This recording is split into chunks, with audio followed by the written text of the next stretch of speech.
Okay, friends, hello, welcome back to the Time Pass Classroom. Last video we had left at this where studies this hematogenous spread, and in this hematogenous spread, we said that there are steps. There are some, there is some clonal expansion, and then there was some subclones, isn't it? There were some subclones which were metastasizing as an emboli. They were joining with the blood cells, forming an emboli, tumor cell embolus, isn't it? They attach to the platelets. They attach to the cells of the hematogenous, the cells present in the blood vessels, and then they got to adhere to the basement membrane, and then an extravasation process happened, and then another deposit happened, and then started a new growth there, and then a new angiogenesis started. This is what we said in the last topic. Now we had written some steps. So I want to again help you, writing the uh, broad headings for that steps. Okay, so you can remember them. So if you talk about the metastasis. So this metastasis, for this metastasis, do you want the tumor to lose its integrity? Yes, you want the tumor to lose its integrity. Okay. So wherever you find that you have lost something or you in the middle get lost, you can then go to the video. There is no need to repeat because you can scroll it front back. Okay. So just keep listening calmly. Where you forget you want to get it repeated, you go to the video. Otherwise, we will be wasting more time like yesterday. Okay. So, and you have any questions, please ask me in the end. Most welcome. So this metastasis is happening because there should be a loosening of the tumor cells. There should be the loss of integrity of the tumor cells.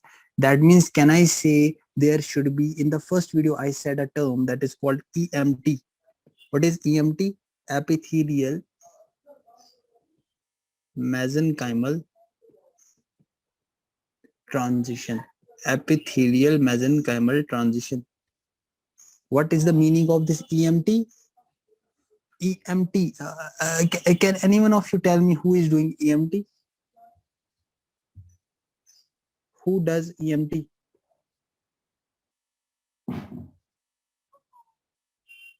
If I say two words more, then you will understand. You will start searching on internet. That's why I'm just making things you know. Who is doing this EMT? Epithelial mesenchymal transition. Yeah, which genes? You have to name the genes. So gene name are twist and snail genes. What? Twist and snail. Yeah, exactly. Exactly. Yeah. These were also the genes. SRC, RAS, integrins, notch. So twist and for the exam point of view, for your point of view at your level, you can remember twist snail. Twist snail. Very nice. Very good. I'm happy. So twist snail genes. Okay. What is the meaning of epithelial mesenchymal transition? Epithelial mesenchymal transition means what a tumor cell will do, it will decrease or it will down regulate the epithelial protein. It will decrease the epithelial protein and it will increase the mesenchymal protein. Mesenchymal protein. Okay. Okay. That means, can I say what was present? What was present as a epithelial protein? Cadherin. What is present as a mesenchymal protein? Vimentin or vimentin, whatever you call. So should I decrease the cadherin? Yes, sir. Should I increase the vimentin? Yes, sir. So simple. Neoplasia is so much interesting, but needs only understanding. So after you have, for example, these were two cells, three cells, they had this epithelial protein. So what you did is you break these cadherins. You break these cadherins. So have you decreased the cadherins? Yes, sir. Are you going to penetrate the cell membrane? Yes, sir. Basement membrane, sorry. So you want to penetrate the basement membrane? Yes, sir. Do you want to go into the interstitium, the blood vessel? Yes, sir. You want to go into the blood vessel. What you have to do for this? You have to degrade this basement membrane. Degradation is by MMPs. What is MMP? I'm revising that, what I have taught in the last video, giving you a concise review. Matrix metalloproteinases. Matrix metalloproteins. Yesterday you were mixing this. That's why I was yesterday so much disturbed with you all. You were mixing neutrophils and cancer cells with same enzymes. Okay, don't do this, guys. Everything is different. Cancer cell and a neutrophil is different. You were mixing yesterday. No, people who were answering. I was shocked yesterday. I did not tell you yesterday, but I thought to tell you today on this topic.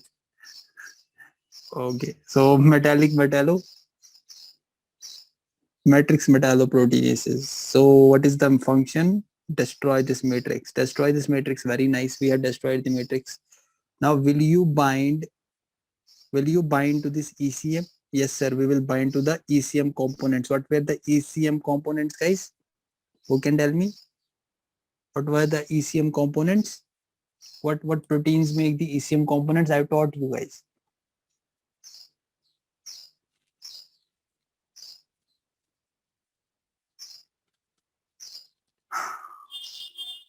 Beautiful answer. Laminates. Okay. No. No, I'm talking about the proteins. I'm not talking the enzymes. You have to attach to the ECM. Okay. Yeah, fibronectin. Yeah, exactly. Fibronectin is what I was waiting for. Okay. Now they will bind to this ECM. Now, can they now enter? Now, what can be present? How can it spread? There are two ways. Either, sir, it will be lymphatics, or it can be venules. Isn't it? Isn't it lymphatics or venules? Why, sir? Why you took the venules? Why you did not took the arteries? Can anyone give me the reason? Already taught in the previous videos, because I told you the thin wall. Exactly. This is the answer. Okay. So are we relating? Is there any difficulty in understanding? That's why I built your foundation first, and now I am applying that. Now we are applying that. That is how we have to learn. Conceptual understanding will build a house. We have to first give a basement, nice basement we have to make, then we can build a beautiful 100-story 2000-story house, no problem. Okay, but we are not knowing the base. We are knowing that tumor cell and neutrophil is same, then then there is a problem. Okay, now what will happen to this? Since it has now migrated, this cancer cell has now migrated to the this. So here you have also RBCs. You have RBCs here. So what will happen? So the answer, let us do one thing. Let us understand, if it is spreading through lymphatics, what will happen? You have a lymph node, and that lymph node is having an afferent and an efferent. I hope you know this. E for exit, E for efferent. Afferent is collecting the lymph. Efferent is putting there something. It will depend where it is going to spread, where it is going to give the drainage. So this is getting the drainage. Afferent, a means come. Efferent means going out from the organ. So afferent, this cell, it is traveling in the vessel. This tumor cell is traveling in the vessel. It will come through the afferent and will go into the. Do we know that we have a sinus present? Yesterday, 2 days back, there was a question from a third year student. She was studying thyroid, okay, thyroid surgery. So thyroid, she wanted this to, maybe she's listening this video. So actually there is a sinus. It is called subcapsular sinus. This is a subcapsular sinus. Do we know that the lymph node is having a capsule? Yes, sir. Under that capsule, there should be a space. Yes, sir. Called subscapular sinus. So in this subcapsular sinus, there will be, since afferent lymphatic is collecting the cell, it will get here lodged.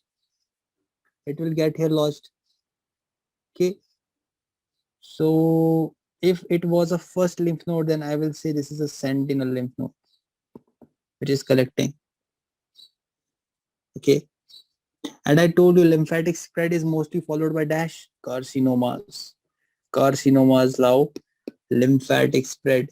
Hematogenous spread, sarcomas, and few carcinomas. For example, renal cell carcinoma, hepatocellular carcinoma, follicular carcinoma of thyroid.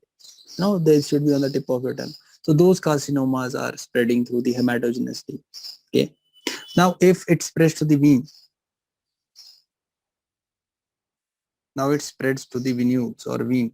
What will happen? So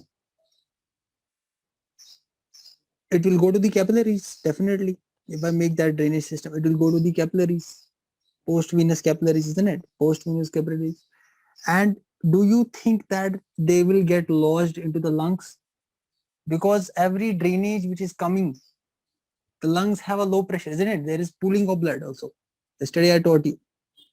So most common, that's why the most common site is the lungs. The most common site is the lungs. The most common site of the lungs. Most common site of metastasis is the lungs. And it can also go into the liver, sinusoids, isn't it? Liver sinusoids. It can also go into the vertebral plexus. Vertebral plexus that I'll be telling you shortly. Okay. So you have these plexuses. Okay. Are we clear?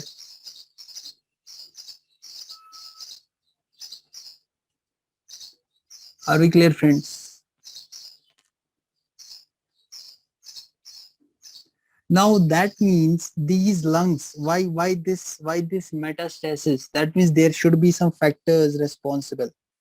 Factors, what to write? Factors, affecting the embolization, or you can say that metastasis, or you can write settlement. We can write settlement is the best word. Settlement of this emboli. So there are certain factors which will determine the settlement. Can we understand this word? Settlement. Something has came from this area, came here, and now it is coming in this area. So this is called settlement. What factors will be determining this settlement? It will determine, number one, the metastatic site will be, you will say, if I ask you like this, which site will be the first site where this metastasis will go? So that's what I'm telling.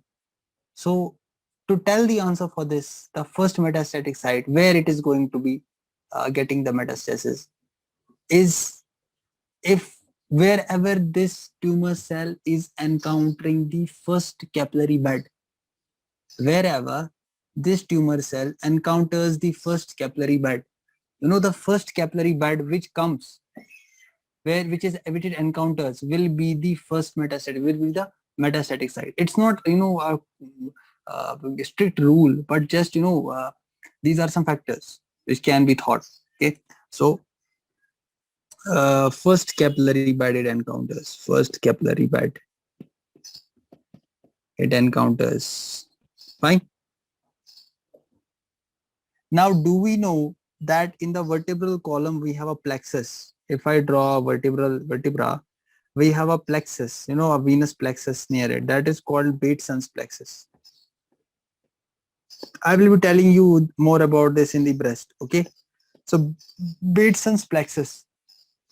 It is called Bateson's paravertebral plexus. So in the Bateson's paravertebral plexus, it can come into this.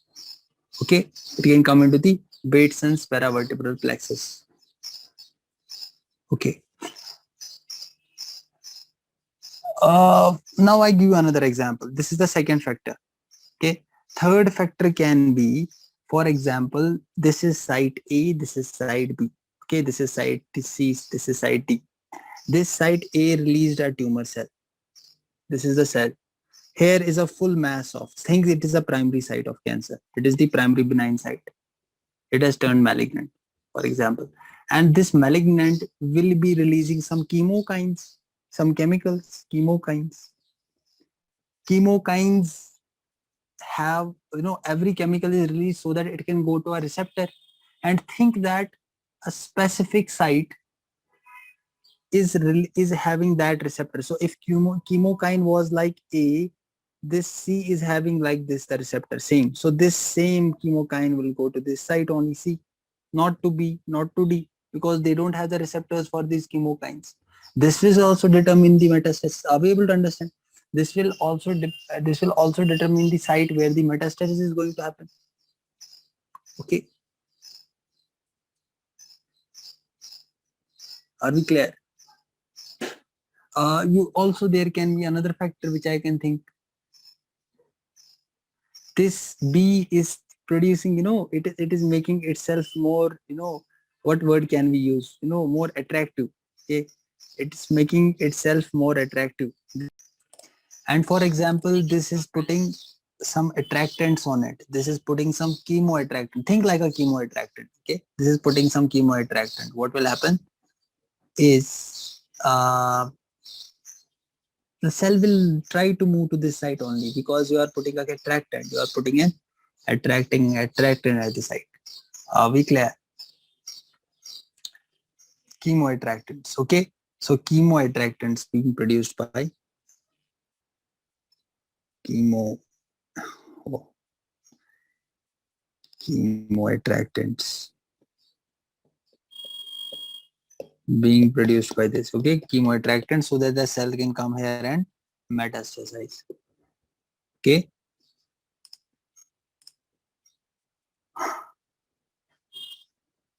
So let us today, end this video on. I want to tell the ways metastases are happening. Okay, the ways metastasis is happening. So if you think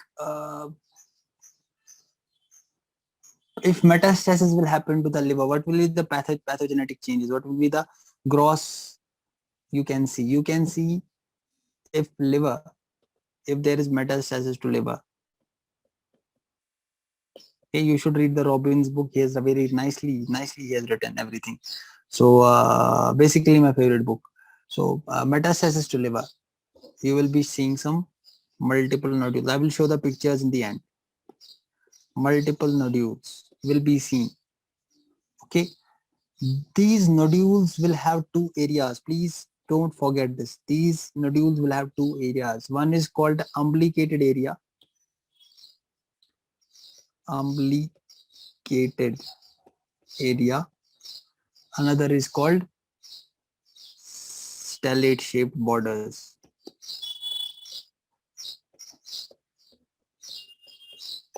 Umbilicated area, stellate shaped border. So when you see, for example, this is your liver, and in this liver, if you check a nodule, this nodule will be having an umbilicated area. This is the umbilicated area. Let me sparkle this area. This is the umbilicated area that is depressed. What is umbilicated area? Depressed area. One is a umbilicated area, that is depressed area. See, pathology is all about images. If you are not able to read images, every exam today is testing your microscopic images, stains, everything is being tested. It is no more a theoretical exam now. Everything will be tested. They will integrate everything and ask you. They won't directly ask you what is the nodule. They will ask you a story. They will write a story and then you have to think. That's why I am integrating things. So please be mindful in my class. So umbilicated area is this, and then a stellate shaped border. Stellate shaped border will be there. This stellate shaped border of this nodule. Okay, if this was about liver, number one, let us go to the another organ. If metastasis gross, I am telling gross morphology, I will be showing you the images later on in the next video. If it goes to the peritoneum, if it goes into the peritoneum, for example, a primary ovarian tumor metastasizes to peritoneum, you will see what? Let us write. Please write like this everywhere. Write gross. Write like this gross. You should write like this. Let me show you. You should write like this gross. What will be seeing on the gross? Like here also you should write gross. So what will be seeing the gross on the organ? You will be seeing white, but right, white nodules. White nodules. Okay. Next, if they go into If there is perineural invasion, if there is perineural invasion, if there is perineural invasion, for example, the best example is adenoid cystic carcinoma of thyroid gland. Adenoid cystic carcinoma of thyroid gland. Sorry, salivary gland. I'm really sorry. Okay. So, salivary gland. Okay, there you will be appreciating under the microscopy, you will see some nests, tumor nests. So in the microscopy, you will be appreciating some nests of tumor. I will show you tomorrow, don't worry, please write right now. First you should know what it is and then you can see. Okay, fine. For example, I take prostate cancer. You know prostate cancer, the drainage is towards the paravertebral plexus. From the prostate, it will go into the paravertebral. This is the vertebra. So this is the prostate. So that will go retrogradely to the plexus. Here is a bunch, of those collection of venous plexus. That is the Pateson's plexus or paravertebral plexus. It will go into the paravertebral plexus. Can it then drain? Can it also then spread to the vertebral column? So can I see white foci? There will be white foci on the vertebral column. These vertebra will be having a white foci. Okay. Why these white foci produce? Now orthopedics comes. Okay. Orthopedics. This is because of, this is and also asked in the orthopedics, why this white is produced? Because of osteoblastic response. Because of osteoblastic response. Okay. Let us go to the fifth. What else can we write? Metastasis to femur.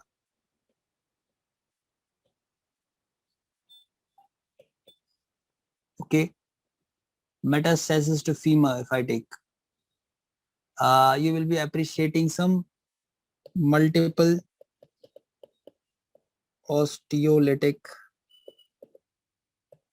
metastases. Multiple osteolytic metastases will be seen.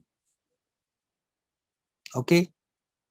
Or you can also tell us osteolytic lesions. You can appreciate this on the radiograph X-ray. If I take the X-ray of femur, then you will be appreciating it. Okay. Are we clear? Now, can this tumor also spread to pericardial cavity? Can it also spread to pleural cavity? Can it also spread into the peritoneal cavity? This type of spread, please, my dears, please have a look, please. You are always worried of neoplasia. I am trying to make it easy. Okay. This type of spread is called transcoelomic spread. This type of spread is called transcoelomic spread. Okay. Or it's also called seeding into cavities. Seeding into cavities. Seeding into cavities. What happens that if I have a malignant transformation here, what will happen? The malignant transformation will get released and then it will go into the implantation to cavity. Simple. Okay. Why it is called seeding? You have seen farmers spreading the seeds. Think farmers spreading the cancer cells in the field. And then you have growths, like you were seeing these growths. Can we see these osteoblastic lesions, adenoid cystic carcinoma of thyroid salivary gland, peritoneal spread, white nodules, multiple nodules, umbilicated areas, stellate shaped? Can we see them as growths? You have thrown these seeds. So perfect seeding. Okay, perfect seeding word can be used for this transcoelomic. So in some books you will see transcoelomic, Some books will be writing CD, so it's not a problem. Okay, fine. Okay, now I was asking you about the primary ovarian carcinoma. So tell me the primary ovarian tumor. What is the primary ovarian tumor? One example can you give? Serous adenocarcinoma. I think your neoplasia is very much weak, very much. Your pathology is weak, I think. And pathology is the basic core of your medicine. You can't do anything without pathopharma. I think every subject is important. I can't give a preference to some subjects. Right now discussing about this is more important. Neoplasia is part pretty much of every topic. Wherever we are reading something, we are taking care of neoplasia. We are reading about surgery, we are thinking about neoplasia. We are thinking about the risk factors of neoplasia. We are thinking about the complications of neoplasia. We are talking about the, whenever we are giving a treatment, we are thinking that whether the patient is at a risk of that carcinoma in that age with that risk factor. So see how much it is vast, it's like an ocean of knowledge where you have to swim with your own skills. You have to swim with your own skills to get to the diagnosis. Otherwise you will get, destroyed. So that's why I am bringing this thing into orientation fashion. Otherwise in the books, they have, it will take more time for you to understand. I'm trying to make it under some points. uh, what I was saying, yeah. So what is the primary tumor of this ovarian? Primary ovarian tumor, which I said, it is serous cyst adenocarcinoma.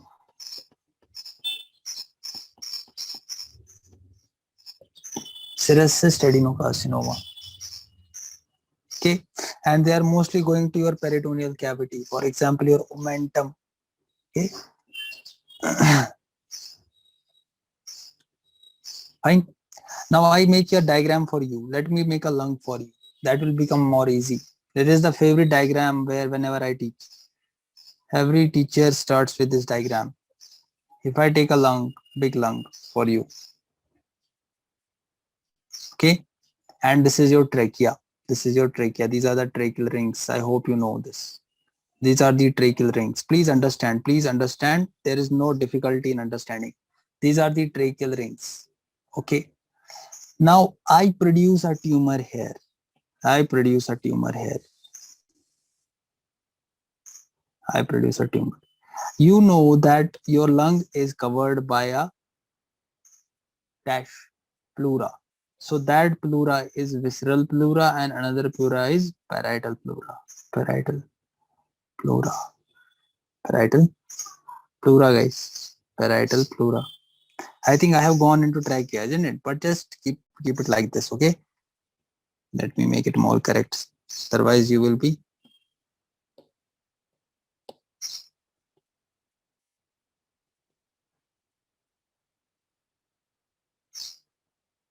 Why it's not deleting? Okay. Let us keep it like this. So we have this mass here. Now there will be this lobe which is being drained by lymphatics. So this lobe is being drained by lymphatics and lymph nodes, you have. Yeah. Hilar lymphatics for example, I take. These are the hilar lymphatics, hilum. Okay. So hilar lymphatics. So these are the lymphatics. And there is drainage happening. There is drainage of lymph, isn't it? Every organ is being drained by lymph, guys. Maintaining that hydrostatic and interstitial pressures. Okay. And also this part will be supplied by an artery which is coming from the hilum. This region will be supplied by an artery which is sending the blood at this moment, at this part. Okay. So can I say if this tumor cell has collagenase, can I say it can break this region? Can I say it can break this point? Let me zoom here. Can it invade at this point? Why it's not, why? Oh, it's invading actually. So it is invading. Let me take another sparkle. So it is invading. So if invades, what will happen to this tumor cell? It will go in this side and start spreading. Can we understand? I have given you a magnified understanding of this thing. I want you to understand it.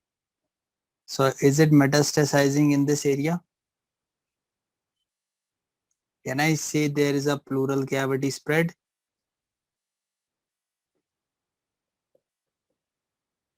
There is a pleural cavity spread. Okay. And can it come through these, if I take the vessels, if I take the veins, if I take the veins,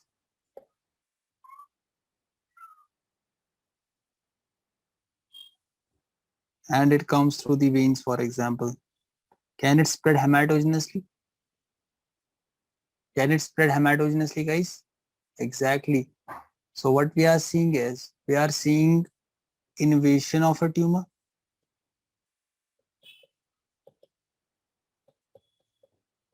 and that producing these secondaries here. And we are seeing hilar lymphadenopathies also. Hilum is also affected. So lymphatic spread. Lymphatic spread, guys. 2. Third, can I say hematogenous spread? Yes, sir, hematogenous spread. So we have hematogenous spread. Hematogenous spread. Are we clear? So will this become pleural cavity spread a transcoelomic spread? I'm going very slowly. Or you called it seeding. So you will tell me what are the ways a tumor can spread? 1, 2, 3, 4. 1, 2, 3, 4. What are the modes of spread? Beautiful answer, hematogenous. Yeah, right, short only I can understand. Direct seeding, very nice. Can I say local? Can I say local? Local spread? Can I say lymphatics? Can I say hematogenous? Can I say coelomic? Can I say transcoelomic or seeding? Will it later on involve everything? Yes, sir, it will hematogenously spread. This is also understandable. Let me take now this bone. Where was that bone? Let me take this bone. Osteolytic lesions, we said, isn't it? Remember, what is the most common metastasis happening in the bone? Which cancer metastasis to the bone? Breast cancer. Breast cancer will metastasize to the bone. That's because of that Bateson plexus again. I will teach you in the breast carcinoma. After that, if they ask you what is the second most common, what is the second most reason for this metastasis most common? So prostate cancer. Prostate cancer. Okay. So I hope you know this is the breast, for example. Okay, this is the breast. And this breast has a carcinoma, for example, at this point. There is a cancer. Now, who will drain this tumor? You have intercostal veins also. So it will go into these intercostal veins. It will go into these intercostal veins. Okay, intercostal veins. It will go into these intercostal veins. Intercostal vein will go into the inferior vena cava. Sorry, go into the vena cava. Let us write vena cava. Why it's not removing?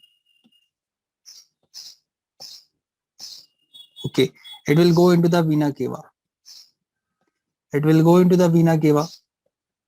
And you know, vena cava has a connection also with the paravertebral plexus. Okay, paravertebral plexus. Now, do you know paravertebral plexus? This is a paravertebral plexus, for example, a big plexus here, venous plexus. Is it having connections with the vertebral bodies? Is it having those tributaries with the vertebral bodies? So can it spread from this? You need to understand anatomy. So that's why I was telling paravertebral. Now you understood. Someone was having doubt. Okay. Paravertebral plexus, Bateson's plexus. So from this it can spread to this bone. Are we clear? So what will be the one plexus you will be remembering about the bone metastasis, about the cancer? Whenever any person thinks about breast carcinoma, what are you concerned about? The next place, as an oncologist. Very nice answer. Paravertebral plexus going to the vertebra. Say vertebra. Say vertebra, bone metastasis. And if I have a prostate carcinoma, for example, in a male, what I will be concerned about? Again a bone concern for me. Are we clear? Can we understand how we have to think in the way? Okay. So let me talk about, so what was this type of metastasis? This was a bone metastasis. Next, I was telling you about osteolytic metastasis. And I also told you some word about osteoblastic metastasis. Do we remember? So how many types of bone metastasis we have? So let us write. Bone metastasis. We have, we can study them under three headings. Sorry, not bone metastasis. We should write, okay, we write like this. Vertebra, osteoblastic metastasis, and osteolytic metastasis.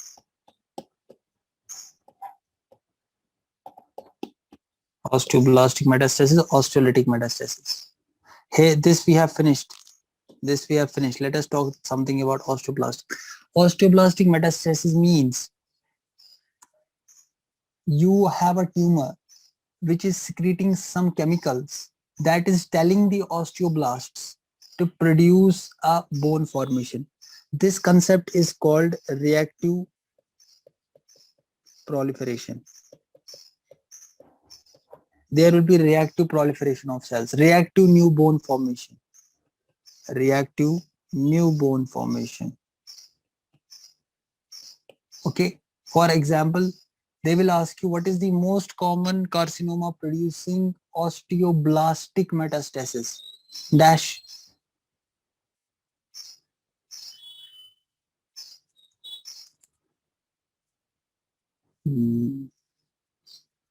What is the most common cancer producing osteoblastic metastasis? So your answer will be? Your answer will be?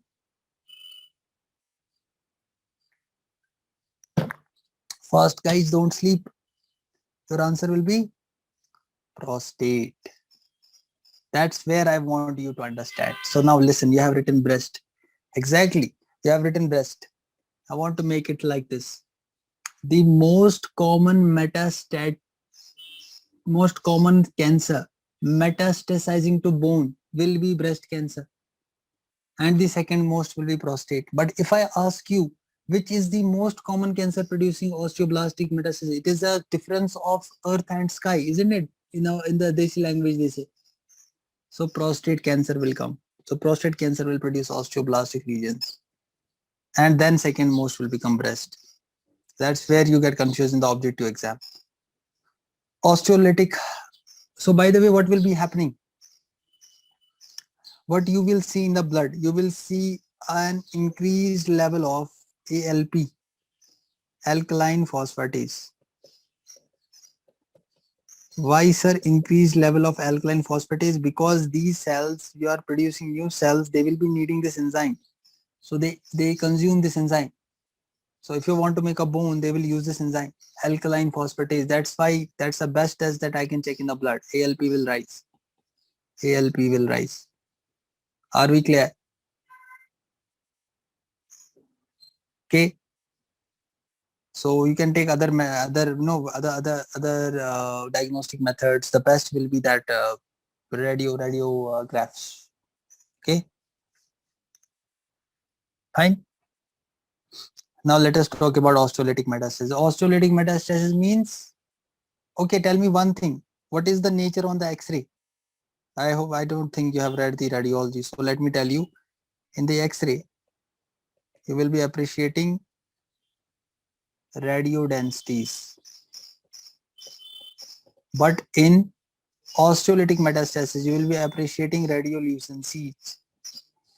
Radiolucencies.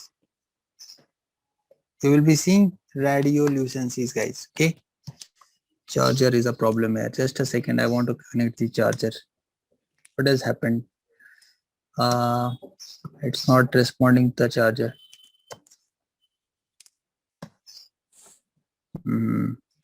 Oh, suddenly stops.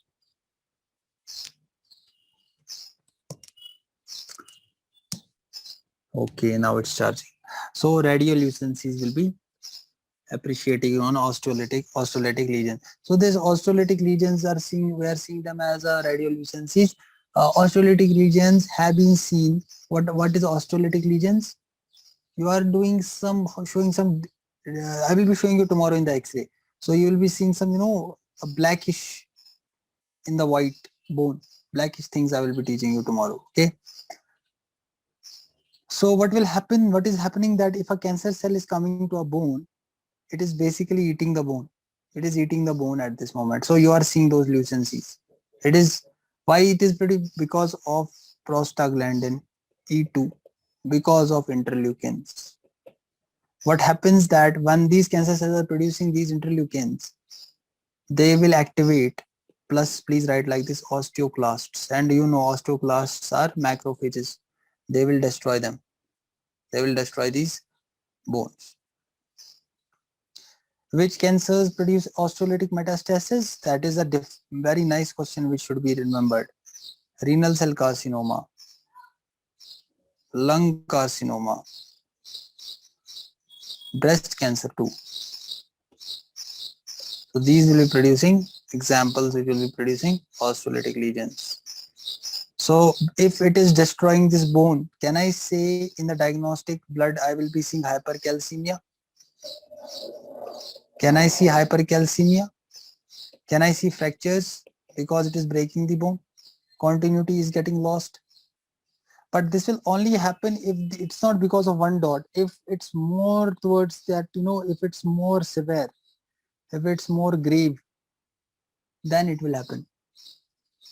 Okay. And plus you will be having with hypercalcemia bone pains. Bone pains will be there, guys. Okay.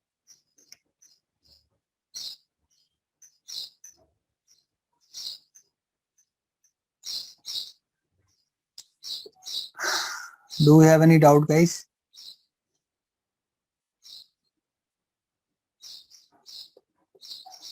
Okay. So let me tell you something about precursor lesions. Okay. Let me tell you something about precursor lesions. So in precursor lesions, what are precursor lesions?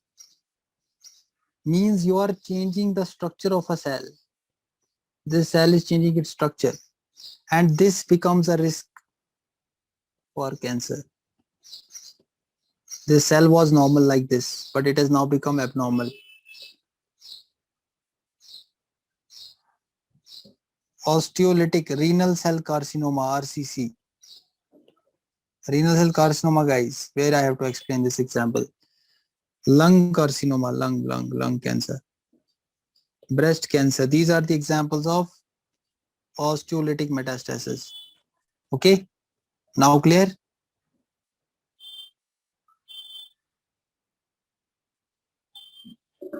Okay.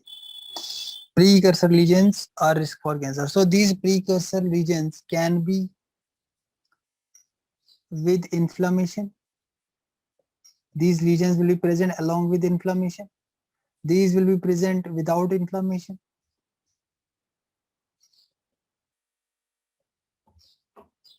Or they can be benign growths.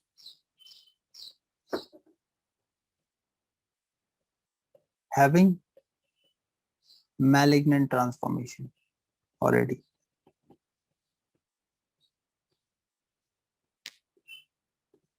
Okay. So with inflammation, what again the example? The best example I can remember, the smoker and the Jew. What is Jew? I used to eat someday back here. I used to eat some smoked foods. So why, sir, you took this word like this? Smoker causes squamous metaplasia. Squamous metaplasia. If there is already a squamous metaplasia of bronchus, neoplasia is interesting if you understand. Everything is one concept. There is squamous metaplasia of bronchus in the smokers because of smoking. So if the cell shape gets changed, if the cell is changing its nature, it becomes the risk for squamous cell carcinoma. Fine. Stomach, I remember esophagus, Barrett's esophagus. So in Barrett's esophagus, I was eating GERD. What GERD did this, isn't it? GERD. So if it becomes Barrett's esophagus, what will happen? It becomes a high risk of, if lower end, then adenocarcinoma. If lower region is involved, adenocarcinoma, isn't it? Lower esophagus. Fine. Upper, you know, squamous cell. Okay. And also stomach. In the stomach, if we have colonic metaplasia,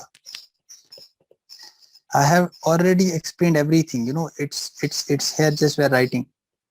What is metaplasia? What is colonic metaplasia? Everything. So colonic metaplasia happens. For example, you have pernicious anemia. What is pernicious anemia?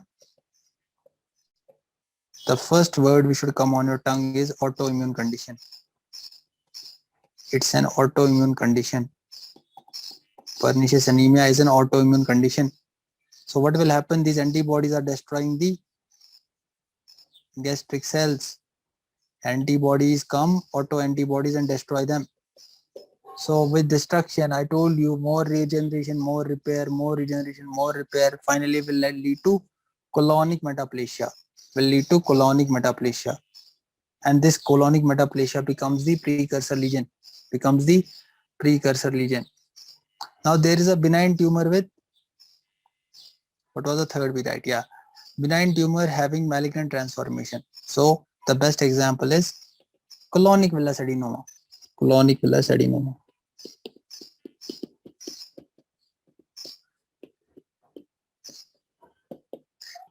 So we have understood, we have finished this everything about the spread and uh, everything about the ways a cancer is spreading. Okay, we have discussed its theoretical part. We have gone into its philosophy also. Okay, so by the way, what is the most common? What is the most common site for metastasis? What is the most common site of metastasis? Overall site. It is lymph node. Most common site for metastasis, lymph node. Okay, I'm just concluding everything. Okay, if a metastasis is happening to, let me go from up to below. Okay, let me go to brain. If metastasis is going to brain, what will be the most common cause? Lung carcinoma. It would be a lung carcinoma, most common cause. Then I go to liver. Okay, I go to main organs which you have to remember. So lungs, let me take lungs. If metastasis is happening to lungs, what will be the most common cause? Breast carcinoma. Breast carcinoma. If metastasis is going to bone, most common cause, breast carcinoma. Okay. If metastasis is happening to, what else? Liver. What will the most common cause? Colorectal carcinoma. Are we clear? So these are some points you should remember. Okay. So thank you very much for your time. See you all in the next topic. Next classes will be most important. So please try to join and listen to those videos.